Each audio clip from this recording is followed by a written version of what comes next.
गजवा में नइखे मिलत मजवा हो गौरा भांगा पियाई दो।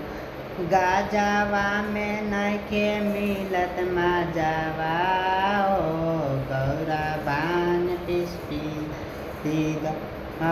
तीन महीनवा गौरा गरमी के दिनवा तीन महीनवा गौरा गरमी के दिनवा टप टप चुअता पसेनावा हो बेनिया डोलाई द टप टप चुअता पसेनावा हो गौरा बेनिया डोला द गजवा में नइखे मिलत मजवा हो गौरा भांग पियाई दो।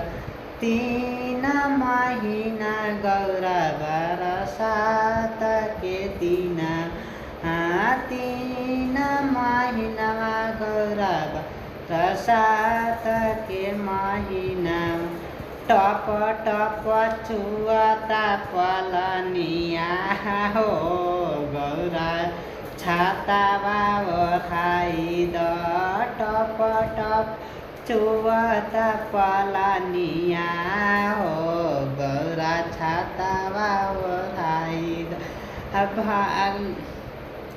गजवा में नइखे मिलत मजवा हो गौरा भांग पियाई द।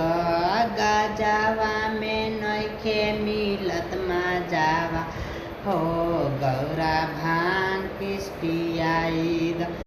गजवा में नइखे मिलत मजवा हो गौरा भांग पियाई द।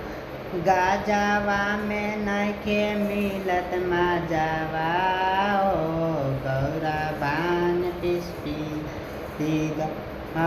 तीन महीनवा गौरा गरमी के दिनवा तीन महीनवा गौरा गरमी के दिनवा टप टप चुअता पसेनावा हो बेनिया डोलाई द टप टप चुअता पसेनावा हो गौरा बेनिया डोलाई द।